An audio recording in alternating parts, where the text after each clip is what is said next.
बिस्मिल्लाहिर्रहमानिर्रहीम, अस्सलामु अलैकुम नाज़रीन, आप देख रहे हैं द लास्ट आवर। मैं हूँ यासिर रशीद और मेरे साथ हैं सीनियर सहाफ़ी राना मोहम्मद अजीम साहब। नाज़रीन, पाकिस्तानी सियासत में आजकल फॉरेन फंडिंग केस और ब्रॉडशीट के बहुत चर्चे हैं। ब्रॉडशीट के हवाले से कंफ्यूजन बहुत फैली हुई है। हुकूमत कहती है कि इसमें ऑपोजिशन जो है वो जिम्मेदार है, ऑपोजिशन के लिए मुश्किल पैदा हो सकती है, जबकि ऑपोजिशन का मौक़िफ़ ये है कि इसमें वफाकी हुकूमत की नाअहली है। केस तो 2000 का है, तो 2000 से अब तक 20 साल गुजरने में कौन कौन इसमें मुलव्वस रहा। फॉरेन फंडिंग केस के हवाले से जो एहतजाज किया गया ऑपोजिशन का इलेक्शन कमीशन ऑफ पाकिस्तान के दफ्तर के बाहर, उस पर अकबर एस बाबर जिन्होंने वफाकी हुकूमत यानी पाकिस्तान तहरीक इंसाफ के खिलाफ दरखास्त दी हुई थी, उन्होंने भी उनका शुक्रिया अदा किया। दूसरी जानिब आज वजीर दाखिला भी अपोजिशन का शुक्रिया अदा कर रहे हैं कि उन्होंने स्क्रूटनी कमेटी के अमल को तेज कर दिया है, यह अपोजिशन की वजह से है। तो फॉरेन फंडिंग केस और ब्रॉडशीट का मामला आने वाले दिनों में किसके लिए मुश्किल पैदा कर सकता है, इसी पर बात करने के लिए पाकिस्तान तहरीक इंसाफ के रहनुमा डॉक्टर रमेश कुमार साहब ने हमें ज्वाइन किया। रमेश कुमार साहब, बहुत शुक्रिया आपके वक्त का। रमेश कुमार साहब, कहा यह जा रहा है कि ब्रॉडशीट जो है वो पैनामा 2 बनेगा। बहुत से लोगों को ब्रॉडशीट केस को पढ़ने के मशवरे दिए जा रहे हैं। आपने अब तक ब्रॉडशीट केस का जितना मुआयना किया है, आप क्या समझते हैं कि इस पर किसके गले का तौक जो है वो तंग होने जा रहा है? देखिए, मैं समझता हूं कि मैंने बड़ों से ये सीखा है कि अपने घर की बात घर के अंदर ही रहने दें, बाहर नहीं जाए। मगर ये जो है वो जितने भी हमारे इंटरनल मसले हैं, जिसके अंदर मुख्तलिफ अदवार के अंदर जितने भी लीडर गुजरे हैं, उनकी अगर जो है एक मीडिया के हवाले से या उनकी स्क्रूनिंग के हवाले से अगर वो वहाँ पे जो है वो इशू डिस्कस होगा लंदन के अंदर, वो आज से नहीं, ये 2002 से जैसे ये डिस्कस हो रहा है, मैं समझता हूँ ये बदकिस्मती है। और उसको भी इतना लंबा खींचना, पाकिस्तान के अंदर तो है, कभी भी कोई चीज़ जो है जिसका भी ट्रायल होता है वो 20 सालों तक जो है वो चलता रहता है, डिसाइड नहीं होता। मगर वहाँ पे भी जिस तरीके से इतना लंबा ट्रायल रहा है और लंबी उसकी जो डिटेल आ रही है, तो ये जो भी हो रहा है वो ख़राब हो रहा है। ऐसे हमारा मुल्क बदनाम हो रहा है। वैसे भी हमारे मुल्क के हवाले से फैटअप क्या है? फैटअप के अंदर यही था कि भाई आपके मुल्क के अंदर ये मनी लॉन्ड्रिंग होती है, फिर चाहे वो मनी लॉन्ड्रिंग टेररिज्म में हो, चाहे वो पैसों का हिसाब कैसे हो, किसी भी मुल्क के अंदर इन्वेस्टमेंट हो, तो ये एक किस्म की मनी लॉन्ड्रिंग होती है। तो इस हवाले से इमेज एक मुल्क का बहुत ख़राब हो रहा है। अब आते हैं स्क्रूनिंग के हवाले से, जो फॉरेन फंडिंग की जो स्क्रूनिंग जो चल रही है यहाँ पे, आपने उसका भी जिक्र किया इलेक्शन कमीशन में, ये भी एक बहुत बड़ा क्वेश्चन मार्क है। एक तो देखो, मैं राना अजीम मेरा पुराना दोस्त है, राना साहब को पता है कि हम सियासतदान जो है ना वो अपने आप को जो है वो बेवकूफ़ बनाते हैं।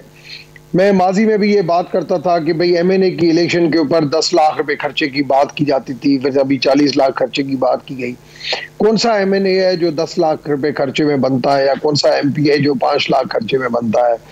उनकी गाड़ियां ये वो देखें कि किस तरीके से उनके खर्चे आते हैं, कितनी बड़ी कॉन्स्टिट्यूंसी होती है, करोड़ों में खर्चा जाता है। मगर उन चीज़ों को भी हम मानते हैं।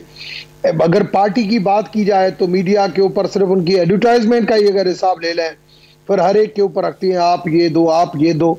तो एक किस्म का हम सिस्टम के अंदर ऐसी चीजें रखते हैं कि लोग सिस्टम से हट के वो बात करें। कितना भी हम चाहें कि इसको स्क्रूनिंग को बेहतर करें, मगर मैं नहीं समझता। मैं समझता हूँ हमाम के अंदर सारे रंगे हैं।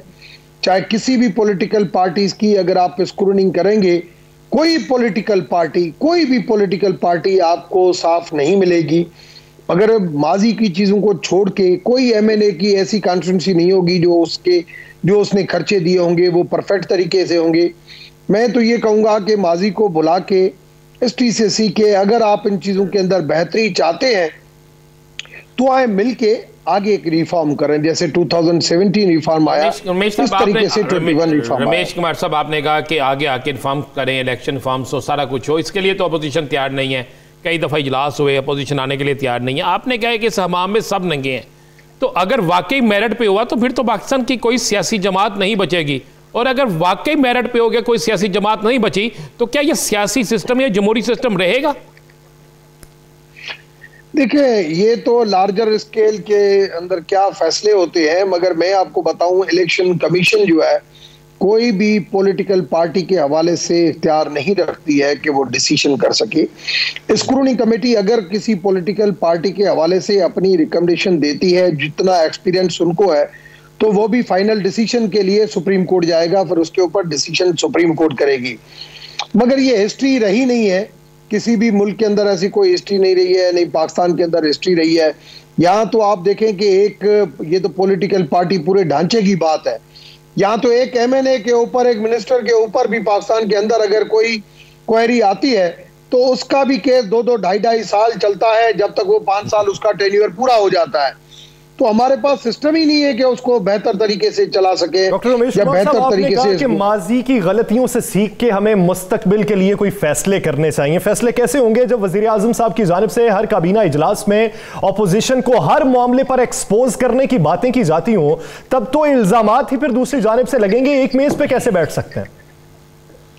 देखिए, पाकिस्तान को अगर आगे बढ़ना है, डेमोक्रेटिक सिस्टम को अगर मजबूत करना है, हमारी फॉरेन रिलेशन को मजबूत करना है, इकोनॉमिकली सिचुएशन को मजबूत करना है, तो मैं समझता हूं ये चोर, डाकू, नालायक अल्फाज को खत्म करना पड़ेगा, रेस्पेक्ट के साथ आगे बढ़ना पड़ेगा।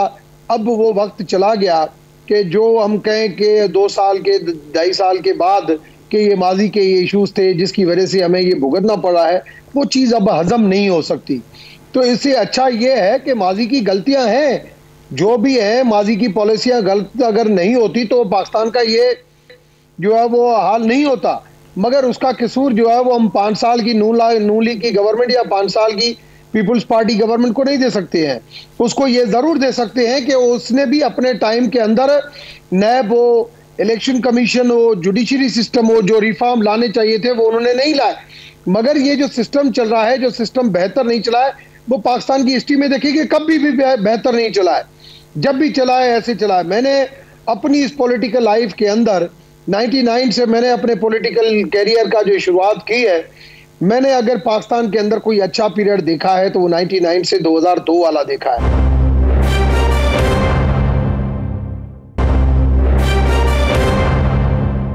ढाई साल में आप क्या समझते हैं कि ऑपोजिशन के साथ किस इशू पे आपने इस्लाहात के लिए कोई एजेंडा तकमील दिया?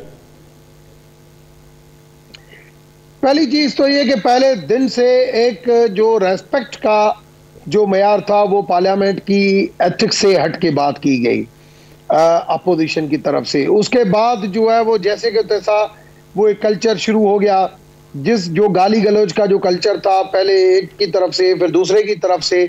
अब जो इज्जतदार जो बिल्कुल जो समझते हैं कि यार ये माहौल खराब है, मैं अब जिस टीवी चैनल के ऊपर जाता हूं पहले पूछता हूं कि यार सामने जो बंदा बैठा हुआ है वो कौन, कोई सीनियर बैठा हुआ है जो आला इख्तियार का मालिक है।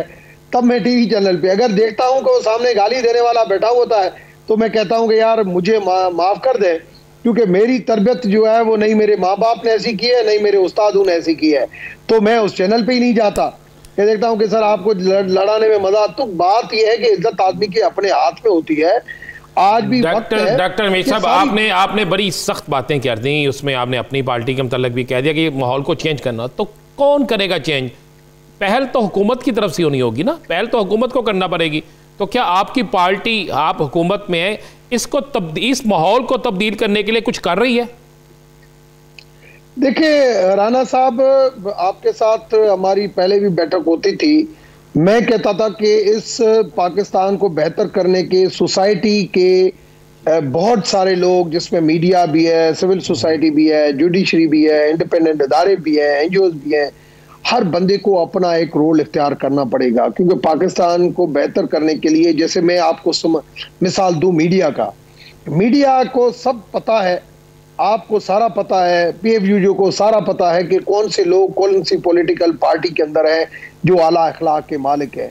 उनको सिर्फ बुलाएं जो आप समझें कि ये बदतमीजी बात करते हैं, जो आप अपने घर पे जाते होंगे, आपको बच्चे भी बोलते होंगे कि यार ये हम जो है ना वो टीवी चैनल चेंज करें, ये देखें ना ये बात किस तरीके से कराए, हमारी जो है वो बच्चों को ये असरात गलत पड़ते हैं। पहले तो आपको उनको रिग्रेट करना पड़ेगा, हर पॉलिटिकल पार्टी के अंदर उनको दूर करना पड़ेगा। दूसरी चीज ये कि मीडिया के ऊपर फिर तो गिने चुने चेहरे रह जाएंगे रमेश कुमार साहब, जो रोजाना की बुनियाद पे टीवी स्क्रीन पे नजर आएंगे। देखिए, जो भी नजर आए मैं समझता हूं उसको देखते हुए आप देखेंगे जो ऐसे बदतमीज लोग हैं वो भी लाइन के ऊपर आ जाएंगे। सोसाइटी के अंदर एक चेंज नजर आएगी आपको। जब सोसाइटी के अंदर चेंज नजर आएगी तो अच्छे डिसीजन होंगे, राइट डिसीजन है राइट टाइम पे होंगे, right person at right place के ऊपर होगा। तो ये सारी चीजें जो है वो बेहतर डायरेक्शन में चलेगी। अगर कोर्ट के अंदर भी कोई जुडिशरी के सामने भी कोई बंदा अगर खड़ा होगा तो ऐसे नहीं खड़ा होगा कि जो है वो बाजू ऐसे हिलाता होगा, वो अदब के बारे में अदब और आदाब के साथ खड़ा होगा। हर जगह पे आपको एक सिस्टम नजर आएगा। ब्रॉडशीट का बड़ा शोर मचा हुआ है, कहा जा रहा है कि पनामा 2 होगा और इस पे अब अपोजिशन भी लगी हुई है, हुकूमत भी लगी हुई है। हुकूमत ने एक कमीशन बनाने का फैसला भी कर दिया है। आपको क्या लगता है कि ये वाकई पनामा 2 होगा?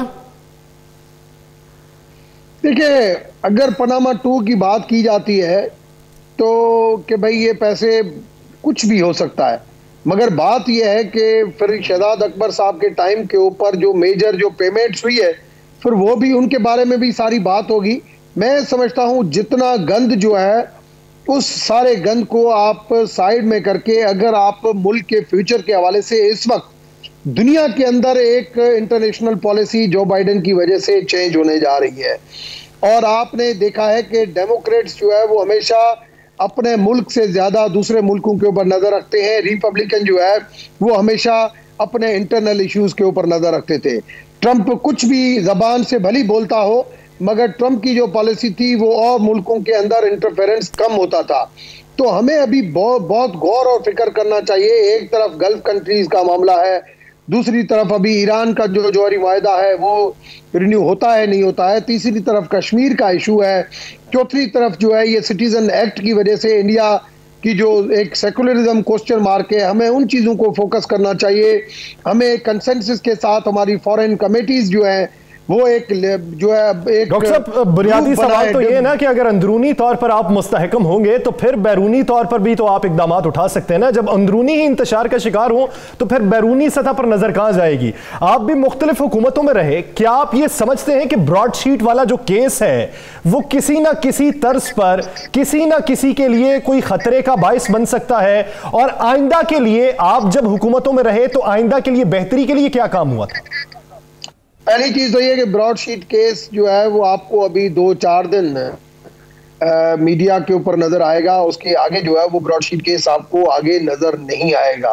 उसकी वजह ये है कि ब्रॉडशीट केस जितना आगे खुलता है, जैसे नहीं आपको फॉरेन फंडिंग का केस जो है जब पहले एक पीटीआई का नाम आता था, अभी दूसरी पॉलिटिकल पार्टीज का नाम आने शुरू हुआ है, तो आप देखें कि जो है वो उसके अंदर जो है टेम्पो कम होता जाएगा। इस तरीके से ब्रॉडशीट के अंदर भी आपको ये सहम माहौल नजर आएगा, क्योंकि मैं नहीं समझता कि ये एक पहलू की तरफ ये चीजें जाएगी। वो डॉक्टर साहब आप दुरुस्त कह रहे हैं, आप दुरुस्त कह रहे हैं जो कि कुछ चीज़ों का आपका भी इल्म है, नहीं कह सकते, मुझे भी इल्म है, हम नहीं बयान कर सकते। इस वक्त ये चंद दिन बाद ये केस पड़ जाएगा और एक कोई और नई चीज़ आ जाएगी। चलिए अल्लाह करे इस मुल्क के लिए ऐसा ही हो। डॉक्टर साहब, भारत ने धमकी दी कि अब हम वक़्त और जगह का तयन करेंगे। पाकिस्तान के अंदर भारत ने जो दहशतगर्दी फैलाई ये आपको भी इल्म है, आपने बड़ी आवाज़ उठाई जो पाकिस्तान से हमारे हिंदू भाई गए भारत, जिनकी वहाँ से जिन्हें मार दिया गया। अब भारत का क्या हल है कि किस तरह हम इस दहशतगर्दी से मजीद निपट सकते हैं? अब हमें किस सतह पर इस पर आवाज़ उठानी चाहिए? राणा साहब, इत्तफाकन से भारत एक सेक्युलर कंट्री था। भारत दुनिया के एक अंदर जो है वो डेमोक्रेसी के हवाले से बहुत बड़ा माना हुआ मुल्क था, मगर भारत ने स्पेशली सिटीजन एक्ट का जो बिल आया उसने इतनी इनसिक्योरिटी फैला दी है। और भारत की जो लास्ट इलेक्शन हुई उसमें पाकिस्तान डैशिंग जो है वो ख़त्म के बजाय और बढ़ गई। और जो बढ़ गई सिटीजन एक्ट की वजह से लोगों को कायल किया गया कि लोग इधर आए, मगर उनको पाकिस्तान के खिलाफ यूज़ करने के तौर पर जो यूज़ किया गया है। इस वक्त आप देखें कि हर स्टेट, भारत की हर स्टेट के अंदर जहाँ पे भी थोड़ी सी भी माइनॉरिटी ज़्यादा है वहाँ पे इश्यूज बढ़ते हुए जा रहे हैं। तो मैं आपको बताऊं कि मेरे हिसाब से आप जो 3 बड़े मुल्क हैं जो हमेशा जो है वो इस किस्म की, एक भारत, दूसरा सऊदी अरब, तीसरा अमेरिका। अमेरिका की आपने इलेक्शन देखी, और उसके अंदर आपने देखा ये जो मुख्तलिफ डाइवर्सिटी के जो लोग रहते थे गुलदस्ते की तरह, ये अब इंतशार खत्म नहीं होगा इतना इजीली, चाहे जो बाइडेन कुछ भी कर ले। इसी तरीके से जो सऊदी की जो पॉलिसियां हैं, चाहे ठीक है यूएई वगैरह उनके साथ, यूएई बहुत होशियार है, कतर बहुत होशियार है, मुझे सऊदी के हवाले से भी काफ़ी डिफ़िकल्टीज नज़र आ रही हैं। सेम उसी तरीके से मुझे भारत के अंदर भी इस वक्त, आप भली भारत ने, नरेंद्र मोदी ने मुल्क को इकोनॉमिकली मजबूत किया है और उसने काफ़ी इंटरनेशनल कम्युनिटी को जो है अट्रैक्ट किया है कि लोग उधर आए, मगर मुझे बहुत ज़्यादा जो है वहाँ पे इश्यूज जो है वो नज़र आ रहे हैं कि मुल्क के अंदर, भारत के अंदर जो प्रॉब्लम्स हैं वो बहुत ज्यादा बढ़ते जाएंगे। और डॉक्टर साहब, आप दफ्तर खारजा से भी काफी राब्ते में हैं, आपने ये भी देखा कि हालिया दिनों में बरतानवी पार्लियामेंट में जिस तरह भारत के अंदर जो सिखों की तहरीक है और कश्मीर के हवाले से बातचीत होती रही, और अब जो बाइडेन का इक्तदार में आना, तो आलमी सतह पर क्या कुछ बदलाव देख रहे हैं? देखिए, आलमी सतहों के ऊपर बदलाव बिल्कुल आएगा और मैं समझता हूं कि आलमी सतहों के ऊपर जो है वो बदलाव अगर नहीं आया तो फिर जो है वो हालात जो है वो और ख़राब हो जाएंगे, क्योंकि जो है इनसिक्योरिटी जिस तरीके से भारत के अंदर लोगों की जो है फील हो रही है, तो high commission for human rights अगर आज भी अगर एक्टिव नहीं हुई तो फिर ये जो है ना वो फिर उन इदारों के ऊपर भी, अक़वाम मुत्तहिदा के ऊपर भी जो है ये फिर कॉन्फिडेंस लोगों का खत्म हो जाएगा। तंजीमों पर सवाल फिर उठेगा, फिर लोग इनकी जानिब देखना बंद कर देंगे। अब बदलाव आना जरूर चाहिए और पाकिस्तान के अंदर सियासत को अगर आगे बढ़ाना है तो फिर एक मेज पर आकर फैसले करने होंगे। बहुत शुक्रिया डॉक्टर रमेश कुमार साहब इस हवाले से अपना वक्त देने के लिए।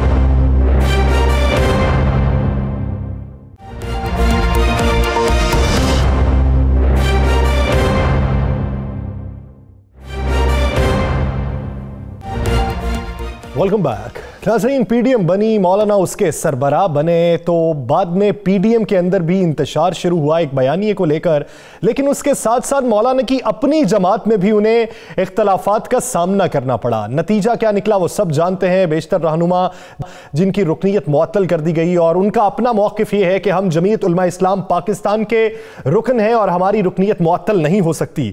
तो जमीयत उलमाए पाकिस्तान के जो रहनुमा हैं हाफिज हुसैन अहमद साहब, उन्हें सबसे पहले शोकॉज नोटिस जारी किया गया, बाद में फिर उनके दीगर अकाबरीन को भी नोटिस जारी किए गए और अब उनकी हिकमत अमली है कि हम तंजीमें नौ करेंगे, जमीयत उलमा इस्लाम पाकिस्तान को मजीद मजबूत करेंगे। और इल्जाम लगाया गया मौलाना फजलुर रहमान पे कि वो अपनी जमात के अंदर जमहूरियत नहीं ला सके। तो आइंदा की उनकी प्लानिंग क्या है, इसी बारे में बात करने के लिए हाफिज हुसैन अहमद साहब ने हमें ज्वाइन किया। हाफिज साहब, बहुत शुक्रिया आपके वक्त का। हाफिज साहब, जमहूरियत कहीं भी हो, जमहूरियत का लिबादा ओढ़ना और उसे अमली शक्ल देना, दोनों में फर्क होता है। तो आपको क्या लगता है कि जमीयत उलमा इस्लाम फे ने जमहूरियत का लिबादा ओढ़ा या जमहूरियत की असल पैरोकार है? बिस्मिल्लाहिर्रहमानिर्रहीम। देखिए आसिर भाई, गुजारिश ये है कि जो आपने इंट्रो में बात की है कि हमें शोकाज नोटिस दिया गया, ये सही नहीं है, बल्कि हमें शोकाज नोटिस दिए बगैर, कोई सुनवाई किए बगैर, कोई इतला दिए बगैर हमें एक तरफा तौर पर मीडिया के जरिए पता चला कि हमें जमात से बकौल उनके खारिज कर दिया गया है। और उसके बाद कुछ अफराद आए थे, जब हमने उनसे पूछा तो उन्होंने भी ये बात तस्लीम की कि ये जो अमल है ये यकीनन उस अंदाज में नहीं है दस्तूर के मुताबिक, क्योंकि जहां पर भी सियासी जमात में कोई भी शख्स अपने यूनिट से या निचली सतह से आता है तो उसके अखराज का तरीका भी वही है कि अगर हमारे खिलाफ कोई कार्रवाई थी तो सबसे पहले मकामी जमीयत हमें नोटिस देती और अगर अखराज करती तो हमें फिर अपील का हक सूबे में होता है दस्तूर के मुताबिक और फिर मरकज में। लेकिन इन तमाम चीज़ों को बाईपास करते हुए गैर दस्तूरी तौर पर सिर्फ नवाज शरीफ साहब की खुशनुदी के लिए मौलाना फजलुर रहमान साहब ने जो है हमें बगैर किसी नोटिस के, बगैर किसी बात के उन्होंने निकाल दिया। तो जहाँ तक ताल्लुक़ है जमीयत उलमा इस्लाम पाकिस्तान का, मैं पहले भी अर्ज कर चुका हूँ कि जमीयत उलमा इस्लाम से हमारी वाबस्तगी थी है और रहेगी, और यकीनन ये एक अलमिया है कि पाकिस्तान में जितने भी सियासी जमातें हैं वो तमाम तर सतह पर जमहूरियत की बात करते हैं। आजकल भी मुल्क में मुकम्मल सतह पर इंतखाबात और गैर जानिबदारा इंतखाबात की बात की जाती है। इसके लिए धरना दिया जाता है, इसके लिए लॉन्ग मार्च की जाती है, इसके लिए इलेक्शन कमीशन के पास जाकर मुजाहिरा किया जाता है और इसके लिए मुख्तलिफ अंदाज में जो एहतजाज किए जाते हैं। लेकिन यहाँ अलमिया ये है कि उन अपनी जमातों के अंदर भी किसी भी सतह पर कोई इंतखाबात इंटर पार्टी जो होती है उसमें शफाफियत नहीं होती। हाँ साहब, आपने कल कुछ नाम लिए थे, आपने बताया था कि पूछा जाए कि फलां फलां मुल्क से मौलाना साहब को पैसे आए कि नहीं आए, आपने कुछ नाम लिए थे। जी हाँ, मैंने उनसे यही बात की थी और यकीनन इनको चाहिए कि वो तमाम तर फंडिंग के हवाले से बात की जाए। नहीं, कौन सी फंडिंग? वाज़ेह तौर पर कहा था और आज तमाम अखबारात में ये बात छपी हुई है कि लीबिया से कर्नल मुअम्मर कज़ाफी और जनाब इराक से सद्दाम हुसैन साहब की तरफ से फंड आते रहे हैं और बाकायदा तौर पर पार्टी के अंदर भी इस हवाले से बात हुई थी। मौलाना फजलुर रहमान साहब की जमात को आते रहे हैं। बुजुर्गों ने ये दोनों जो शख्सियात के नाम लिए आपने, इनको फंड जो है बाकायदा जमीयत उलमा इस्लाम को आते रहे हैं, मौलाना साहब को आते रहे। यही देखिए, यही बात तो वाज़ेह तलब है कि क्या वो फंडिंग जमात के लिए होती रही है या फंडिंग किसी एक शख्स को होती रही है। इसका हिसाब लेना चाहिए, क्योंकि अगर जमात को फंडिंग होती रहती तो यकीनन जमात के लोगों को उसके हिसाब किताब का, उसके जहाँ मसारिफ है उसका पता चल जाता। बदकिस्मती ये है कि इसी हवाले से फंडिंग होती रही है और बाकायदा तौर पर उसामा बिन लादेन के हवाले से भी मैंने बात की थी कि नवाज शरीफ साहब को फंडिंग हुई थी उस वक़्त और शेख सबाब साहब भी थे और जब बेनज़ीर साहिबा के खिलाफ तहरीक अदम-ए-एतमाद था उस वक़्त भी ये तमाम बातें, बल्कि किताब भी छपी है उसके अंदर ये तमाम मंदरजात मौजूद है। कुछ लोग तो उस दुनिया में नहीं रहे लेकिन कुछ लोग इस वक्त भी मौजूद है, एक दो इस्लामाबाद में। तो मैंने तो ये मुतालबा किया था कि इलेक्शन कमीशन कि आपने जिस फंडिंग की बात की और जिन दो मुमालिक से की, वो फंडिंग आपकी नजर में या आपकी जो इत्तलात हैं उसके मुताबिक वो पार्टी की तंजीम साजी के लिए इस्तेमाल हुई या फिर वो किसी हुकूमत के खिलाफ इस्तेमाल होने के लिए फंडिंग होती रही? देखिए, हमारे यहाँ जो हुई है उसमें यकीनन उस पर हमने पार्टी के अंदर भी बहस हुई थी और वो पार्टी के लिए इस्तेमाल नहीं हुई है। नहीं, पार्टी आपकी मजलिस शुरा में जहाँ तक आपकी मजलिस शुरा में बात हुई होगी ना कि ये हमारी मजलिस शुरा में बाकायदा तौर पर रिकॉर्ड के तौर पर यही मौलाना मोहम्मद खान शेरानी ने इस मसले को उठाया था और उसके पास कोई दस्तावेजी सबूत थे। अब मुझे इल्म नहीं है कि वो भी दस्तावेजात उनके पास है या नहीं है, लेकिन ये बात उन्होंने उठाया था और यकीनन इस बात पे काफी लेदे हुई थी। तो मौलाना साहब उसमें कोई जवाब दे सके? नहीं दे सके। तो हाफिज साहब, जब मौलाना साहब मजलिस शूरा में जवाब नहीं दे सके तो अगर इलेक्शन कमीशन फंडिंग के हवाले से जिस तरह उसने एलामिया जारी किया, नोटिस जारी किए, तमाम जमातों के सरबराहों को बुलाएंगे, तो आपको लगता है कि इलेक्शन कमीशन में ये जवाब जमा करवा सकेंगे? देखिए, हम तो ये कहते हैं कि करनी चाहिए।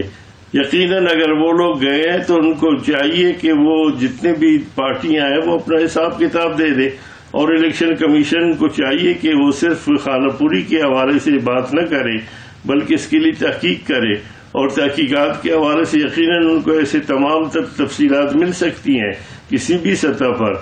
और मैं समझता हूं कि वो इसके लिए तगदो की जाए और इसको वाज़ेह तौर पर कौम के सामने लाया जाए ताकि पार्टी में मौजूद लोगों को भी पता चल जाए और जिनके हवाले से फंडिंग की है।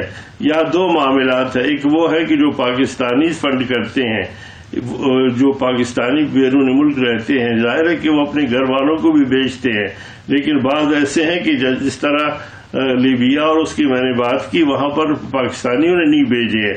इसलिए इन तमाम चीजों की तहकीकात की जाए और फिर माजी में भी आपने देखा होगा कि ये तमाम चीजें जो होती हैं, और इस वक्त जो अखराजात होते रहते हैं या इस किस्म के धरने या इस किस्म के मामलात के हवाले से या आज़ादी मार्च के हवाले से जो हमने बात की थी शुरू में, तो उसकी भी तहकीकात होनी चाहिए कि आखिर ये फंडिंग किस तरह होती है, कहाँ से होती है, किस नहज पे होती है और ये किसको दी जाती है और उसमें से कितना खर्च किया जाता है और कितना किसकी जेबों में जाता है। मौलाना फजलुर रहमान ने कराची में बहुत बड़ा शो किया।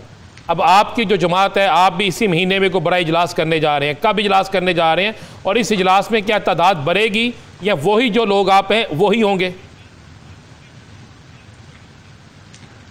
देखिए, हमारी तादाद के हवाले से जो हम इजलास कर रहे हैं इसमें वो नुमाइंदे मुकर्रर किए जाएंगे जिनके राब्ते हमने मुकर्रर किए हैं। इस वक्त मौसमी हालात और दीगर हवालों से पूरे मुल्क से हम उन लोगों को सबको नहीं बुला रहे या कोई रैली नहीं निकाली जा रही, बल्कि वो तमाम के तमाम उन लोगों को जिनके जिम्मे कुछ जिम्मेदारियां सौंपी जा रही हैं, उसमें दीगर जमातों के साथ राब्ते हैं, इलेक्शन कमीशन का मामला है, दीगर मामलात हैं। ये तमाम मामलात के हवाले से 25 तारीख को हम बैठेंगे और इस हवाले से इंशाअल्लाह मीडिया को बता देंगे कि हमने क्या लायामल तय किया है। तो क्या आप भी 25 तारीख के बाद मौलाना फजलुर रहमान ने जो गैर मुल्की फंडिंग ली है, जो 2 ममालिक के नाम लिए गए हैं कि उन ममालिक से फंडिंग आई है, पाकिस्तानियों की नहीं, तो उसके खिलाफ आप क्या जाएंगे इलेक्शन कमीशन में? देखिए, हम इलेक्शन कमीशन में तो इस वक्त खुद इलेक्शन कमीशन ने सबको नोटिस भेजे हैं, तो मैं समझता हूं कि मैंने तो आज के मेरे बयान में भी ये पेशकश है कि इलेक्शन कमीशन जिससे भी चाहे हमसे चाहेगा जो मालूमात होंगी फराहम करेंगे, बल्कि मैं समझता हूं कि हर पार्टी के हवाले से वो मालूमात फराहम करे और ये उसकी जिम्मेदारी है। हाफिज साहब, आप क्या समझते हैं कि ऐसे वक्त में जब वफाकी वज़रा की जानिब से मौलाना फजलुर रहमान पर इजराइल से फंड लेने का इल्ज़ाम लगाया जा रहा है, तो आज इजराइल नामंजूर मार्च किया गया है कराची के अंदर JUIF की जानिब से, तो आप इन दोनों में लिंक क्या देखते हैं? देखिए, मेरे नज़दीक तो ईमानदारी से समझता हूं कि दोनों मुझे सही नजर नहीं आते। न इसराइल को कोई तस्लीम करने जा रहा है कि जिसके लिए इस तरह लॉन्ग मार्च की जाए, और न मौलाना फजलुर रहमान साहब को इसराइल से हमारी कोई मालूमात है कि फंड ली गई है। हम समझते हैं कि हमारे सियासतदान हो या वज़रा हो, वो उन बातों के हवाले से यकीनन बयान जारी करे जिनके बारे में वो सबूत रखते हों। तो ये मौलाना क्यों कर रहे हैं फिर? सबूत नहीं है। मौलाना फजलुर रहमान क्यों अचानक मार्च करने चल पड़े? क्या आपको नजर आता? देखिए, हम यही तो कहना चाहते हैं कि जो बातें हमें समझ नहीं आ रही थी इस पे हम आवाज उठाते रहे हैं। हमने यही बातें की और हमने जो तजादात थे उनको सामने रखा है, और मैं समझता हूं कि इस वक्त कौमी मौक़िफ़ यही है कि इसराइल को किसी सूरत में तस्लीम नहीं किया जाएगा। तो मैं समझता हूं कि इस वक्त अगर इस बात को उठाया जा रहा है तो जो उठाने वाले हैं उनसे पूछा जाए। और फिर मसले की बात यह है कि क्या अगर JUI इसराइल के हवाले से मार्च न करती तो फिर उस पर इल्ज़ाम भी न लगता। इसलिए मैं समझता हूं कि हमारे मुशीरान गिरामी वज़रा और तर्जुमान भी इस बात का ख्याल रखें कि वो ऐसा बयान न दें जिसकी कोई आपकी 25 को मीटिंग है जमीयत उलमा इस्लाम पाकिस्तान की। इस मीटिंग के बाद क्या आप अपनी नई रजिस्ट्रेशन या जो जैनवन आपकी जमीयत उलमा इस्लाम पाकिस्तान है उसकी रजिस्ट्रेशन के लिए इलेक्शन कमीशन को दरख्वास्त देंगे और मौलाना फजलुर रहमान ग्रुप के रजिस्ट्रेशन को फारग करने के लिए भी कुछ करेंगे? देखिए, यहाँ बिल्कुल मैं वाज़ेह बताऊं कि जमीयत उलमा इस्लाम पाकिस्तान के नाम से इस वक्त इलेक्शन कमीशन में जमात रजिस्टर्ड है, और जो जमीयत उलमा इस्लाम फे के हवाले से जो लोग दावेदार थे या हैं उनकी रजिस्ट्रेशन इस वक्त इलेक्शन कमीशन में नहीं है, नंबर 1। दूसरी बात यह है कि अगर जमीयत उलमा इस्लाम पाकिस्तान के नाम से पहले ही रजिस्टर्ड थी और उसके बाद फे डाला गया था तो रूल्स के मुताबिक इलेक्शन कमीशन को पहले वाली रजिस्ट्रेशन को खत्म करना चाहिए था, लेकिन ऐसी बात नहीं है। बल्कि कहा जा रहा है कि उन्होंने अभी एक दरख्वास्त दी है कि फे को हटा दिया जाए। और अजीब बात यह है कि इस वक्त भी जो सूरत हाल है उसमें मुत्तहिदा मजलिस अमल के हवाले से ही जो अरकान मौजूद हैं उन्होंने उस पे इलेक्शन लड़ा है, जमीयत उलमा इस्लाम के नाम पे नहीं लड़ा है। और इसी तरीके से ये तमाम चीजें हैं जिनमें एक कानूनी सुकून मौजूद है, और उस हवाले से यकीनन हमने अपनी तमाम तर दस्तावेजी कार्रवाई मुकम्मल की है। आइंदा की जो हिकमत अमली है वो 25 तारीख की जो मुशावरत है और इजलास है उसके बाद आइंदा का फैसला किया जाएगा। बहुत शुक्रिया हाफिज हुसैन अहमद साहब इस हवाले से अपना वक्त देने के लिए। नाज़रीन, दीगर इश्यूज पर बात एक शॉर्ट ब्रेक के बाद स्टे विद अस।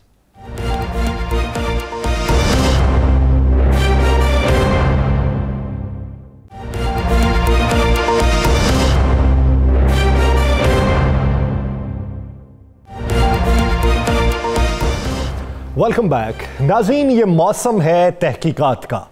तहकीकात हो रही हैं और अब हर किसी की तहकीकात होंगी। शॉपिंग मॉल्स, कहां पे किसने कितनी इन्वेस्टमेंट की, सरकारी अफसरान, अराकीन असम्बली, कहां से पैसा आया, कहां पर खर्च किया, कितना पैसा पास है, सब की अब तहकीकात होगी। और इस तहकीकात के बाद फैसला किया जाएगा कि जो ज़राए आमदन है वो कितने बेहतर हैं, कितने ठीक हैं, कितने गलत हैं, और फिर उस पर एक्शन लिया जाएगा। राना साहब, अगर मौजूदा तरीन सूरत हाल में देखा जाए तो तहकीकात तो बहुत सी हो रही हैं, लेकिन ये जो तहकीकात है ये किसकी जानिब से की जा रही है और इसका हासिल क्या निकलने वाला है? या सर, ये 3 अदारे तहकीकात कर रहे हैं और ये बड़ी मज़ेदार तहकीकात। इन तहकीकात में ऐसे ऐसे नाम सामने आए हैं या सर कि आप सोच नहीं सकते। लिस्ट मौजूद है मेरे पास, लिस्ट हम दिखा भी सकते हैं, लेकिन तहकीकात ज़रा मुकम्मल हो जाए, कोई भाग ना जाए, फिर आता है कि मीडिया वक्त से पहले किस तरह सामने ले आया। लो या सर, आपको बता दूं कि 4 सूबों के अंदर एक लिस्ट तैयार होती है। ये 500 से ज़ायद अफराद की लिस्ट है। इनमें 200 से ज़ायद सियासतदान है, 200 से ज़ायद सियासतदान है।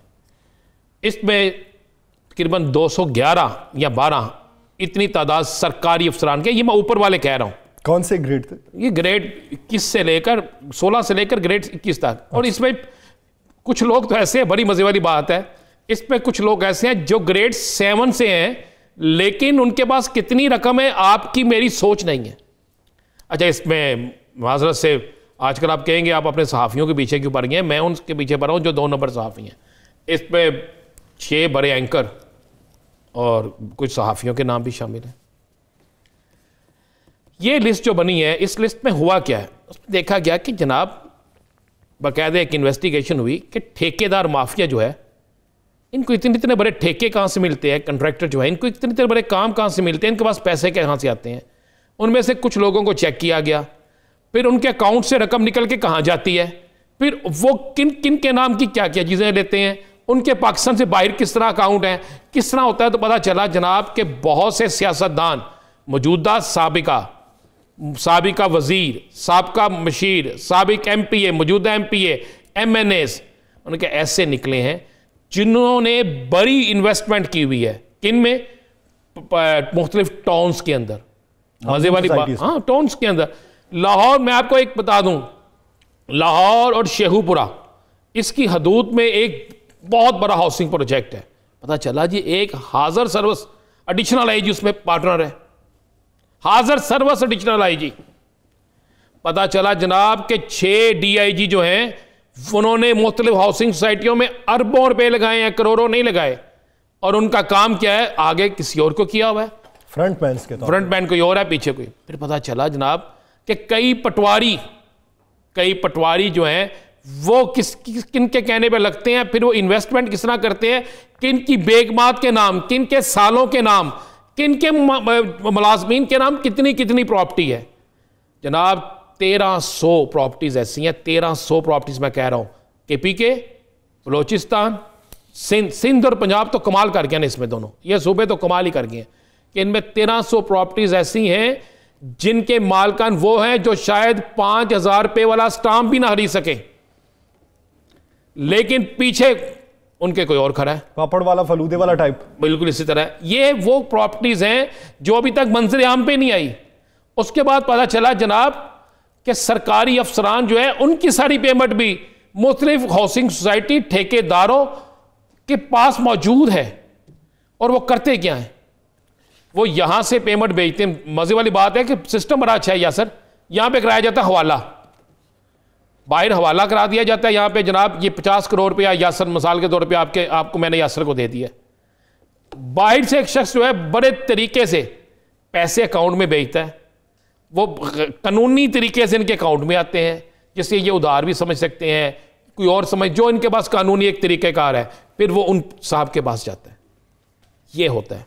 और इतनी ये जो लिस्ट बनी है इसमें ये साबित हुआ है कि हाउसिंग सोसाइटीज़, प्लाजे, ये जो ठेकेदार माफिया, और उसके बाद इसके अलावा बड़ी बड़ी आड़तें, ट्रांसपोर्ट, गाड़ियाँ, इनमें जो इन्वेस्टमेंट है, पीछे कौन है, फ्रंट पे कौन है। और मैं आपको एक बड़ी खबर दे दूं, 2 साबिक वज़ीर आला इसमें जो है शिकंजे में आ रहे हैं। तो तहकीकात का बनेगा और क्या? दोनों जो साबिक वज़ीर आला हैं उनका तलक सिंध से है। एक सीनियर वजीर जो है वो भी इसमें आ रहा है, उसका तलक पंजाब से है। 3 पुलिस अफसर जो है उनका तल्लक, 3 पुलिस अफसरान का तल्लक बलोचिस्तान से है। और कहा जा रहा है कि बलोचिस्तान के अंदर स्मगलिंग शुदा माल जो है उसकी इतनी खरीदो फरोख्त उन्होंने की कि जिसकी इंतहा कोई नहीं की। उसमें से एक अफसर की खुशाब के अंदर बहुत बड़ी प्रॉपर्टी है। तो राना साहब पेपर वर्क हो गया है, तो एक्शन क्या होगा? एक्शन ये आ लेने थे सामने, वो लिस्ट आएगी, फिर मीडिया पे भी आएगी, और उस पर 3 अदारे जिन्होंने तहकीकात की हैं वो सबूतों के साथ लेकर आएंगे।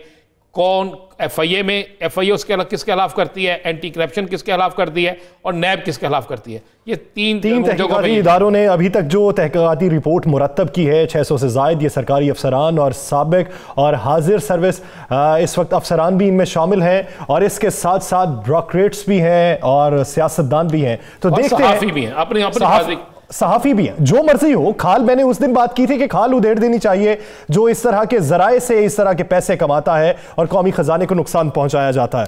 नाज़रीन, आगे बढ़ेंगे और बात करेंगे सियासतदान, वडेरे और कब्जा माफिया जो है उनके हवाले से भी एक्शन शुरू हुआ था, उनके हवाले से भी रिपोर्ट मुरतब की गई है। उस रिपोर्ट में क्या इंकशाफात हुए हैं और उस पर क्या एक्शन लिया जा रहा है? राना साहब, कब्जा माफिया के खिलाफ पंजाब हुकूमत भी काफी सरगर्म है, एंटी करप्शन भी सरगर्म है, और कब्जा माफिया से जमीनें भी वागुजार कराई जा रही हैं, लेकिन ये कितना अरसा ऑपरेशन चलता रहेगा? देखिए, अब तो कब्जा माफिया रह गया। एक छोटी सी बात, ये जो मैं आपको खबर देने जा रहा हूं, ये एक बहुत बड़ी खबर है। एक रिपोर्ट तैयार हुई है और ये 4 सूबों से रिपोर्ट है। उसमें कहा गया है कि कब्जा माफिया, वडेरे, जिमीदार, सियासतदान, इवन ऐसे पुलिस अफसरान जिन्होंने अपने साथ प्राइवेट गार्ड्स रखे हुए हैं, उनके पास जो असला है, जो उनके पास ज़ेरे इस्तेमाल असला है, एक तो वो असला स्मगलिंग शुदा असला है, और उसके बाद इस कब्जा माफिया से लेकर ऊपर तक जितने गार्ड्स रखे हुए हैं इन्होंने, इनके पास अक्सरियत के पास असला लाइसेंस ही नहीं है। एक असले लाइसेंस पर 5-5 राइफलें रखी हुई हैं, 5-5 राइफलें। या सर नहीं रख सकते आप, क्या गैर कानूनी तरीके से असला मंगवाते हैं, उसको एक असला लाइसेंस पे 5-5 राइफलें रखते हैं, और इनमें से अक्सरियत इनके पास जो गार्ड्स हैं, जो इनके सिक्योरिटी गार्ड्स हैं, जिन्हें बॉडी गार्ड भी कह सकते हैं, उनमें से अक्सरियत उन लोगों की है जिनका तल्लक इलाका गैर से है, जिनका तल्लक क्रिमिनल लोगों से है, जिनके पास शनाख्ती कार्ड तक मौजूद नहीं है। और यहाँ तक है कि ये जो असला है, अगर इस असले की तरसील कहाँ से हुई, अगर इसको चेक कर लिया जाए तो पता चलेगा कि इस सारे माफिया के पीछे इतने बड़े असला डीलर माफिया मौजूद है जो गैर कानूनी तरीके से असला लाते हैं। साहब, ये अपनी बात तो है नहीं, ये सबको भी मालूम है कि किस जराए से आता है, किस रास्ते से आता है, तो इस पर एक्शन क्या होगा? एक्शन अब ये होने लगा है जी कि आइंदा आने वाले चंद माह के अंदर अंदर तमाम असला लाइसेंस जो हैं इनकी नए तरीके से तजदीद होगी, एक लिस्ट शाया होगी। सही। उस लिस्ट के मुताबिक कि इतने असला लाइसेंस मौजूद हैं, सूबों ने कितने बनाए, वफाक ने कितने बनाए, किस किस के नाम है, फिर उसके बाद चेक किया जाएगा कि उन पर वेपन्स कितने खरीदे गए हैं। असला डीलर्स को जो चीज़ बेचते हैं ना, उसका एक रिकॉर्ड मौजूद होता है। अगर उससे हट के किसी के पास वेपन है तो उसके खिलाफ सख्त कार्रवाई की जाएगी। ना सिर्फ उसके खिलाफ की जाएगी बल्कि उस सरकारी अफसर के खिलाफ भी कार्रवाई की जाएगी जिसने उसका अंदराज किया। और ये बात ये सामने आई है कि जनाब इसमें सियासतदान सबसे ज्यादा मुलव्वस है, वडेरे और सियासतदान सबसे ज्यादा इसमें इन्वॉल्व हैं, और इस कदर ज्यादा इन्वॉल्व हैं कि अगर इनसे असला पकड़ा जाए तो कहा जाएगा कि पाकिस्तान की तरीका सबसे ज्यादा असला इन्हीं से बरामद। और यह भी कहा गया है कि कालाधन तंजीमों के पास जो असला जाता है, दहशत गर्दों के पास जो असला जाता है, वो भी इसी तरीके से जाता है। फेटफ का भी तो यही डिमांड है ना कि इस तरीके की तरसील जो है और उसकी जो आमदनी है उसको रोका जाए और इस तरह के पूरे मुनज़्ज़म नेटवर्क को बेनकाब करके उसकी रोकथाम की जाए और मुस्तकबिल के फैसले किए जाए। तो उम्मीद करते हैं कि इदारे जो रिपोर्ट मुरतब कर रहे हैं उसी रिपोर्ट की रोशनी में आगे एक्शन लिया जाएगा। नाज़रीन, दिलास 4 से मुझे और राना अजीम साहब इजाज़त। अल्लाह निगहबान।